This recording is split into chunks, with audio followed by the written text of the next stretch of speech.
Tani do të flasim me Kristi Gongon, sepse ndërkohë në këto momente është mbledhur Kuvendi i Shqipërisë me diskutimin e një serie dokumentash. Por gjatë seancës ka edhe shumë përplasje në lidhje me zgjedhjet. Deputetët demokrat po flasin dhe po bëjnë akuzat e tyre. Këtë zhvillim, siç dhe e thash më sipër, këtë zhvillim të rëndësishëm politik, po e ndjek nga afër gazetare jon Kristi Gongo. Kristi, ne kemi tani në lidhje direkte. Kristi, cilat janë zhvillimet kryesore të debatit në Kuvend? Monika, të përshëndes, edhe pse zgjedhjet kanë përfunduar, duket se diskutimi në lidhje me rezultatin ende jo.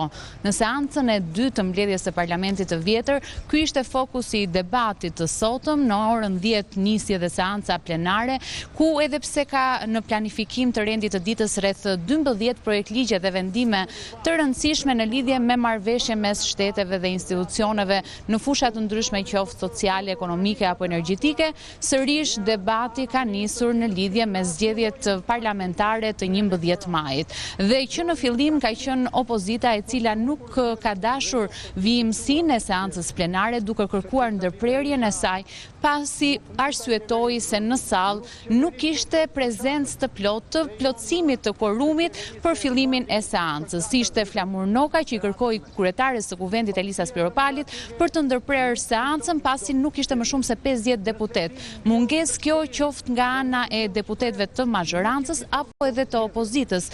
Ndërkohë nga ana tjetër është vijuar seanca nga ana e kryetares së Kuvendit, është shoqëruar me trokitje, me përplasje të duarve në tavolinat të deputetëve opozitar, por pavarësisht kësaj është vijuar seanca, teksa është artikuluar qoftë nga njëra palë dhe përgjigjur nga ana tjetër në lidhje me opozitën që akuzon se zgjedhjet janë të vjedhura. Është pretenduar gjithashtu në lidhje me votat e diasporës që sipas zotit Flamur Noka janë gjurmuar votat e diasporës, konkretisht në Londër sipas tij janë vendosur GPS dhe është vlerësuar sipas tij që votat janë vjedhur, por është përgjigjur Tauland Balla, që ishte dhe përgjegjësi për votat e diasporës nga mazhoranca, i cili ka thënë se kjo nëse është bërë është një vepër penale dhe zoti Noka duhet të shkojë të përgjigjet në SPAK nëse ka kryer gjurmueshmërinë të votës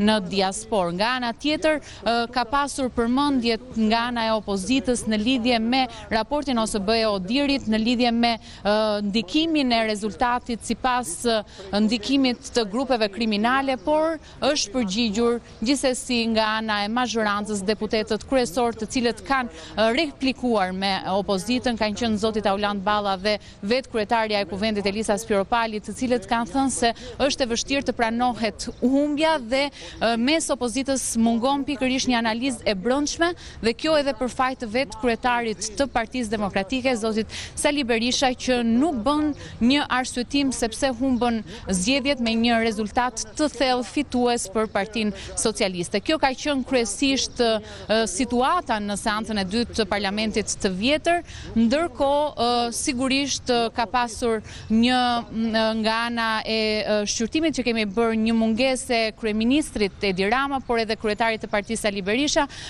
Ndërkohë protagonistët kryesor kanë qenë Gazmend Bardhi dhe Flamur Noka nga ana e opozitës dhe Tauland Balla dhe Elisa Spiropali nga ana e mazhorancës.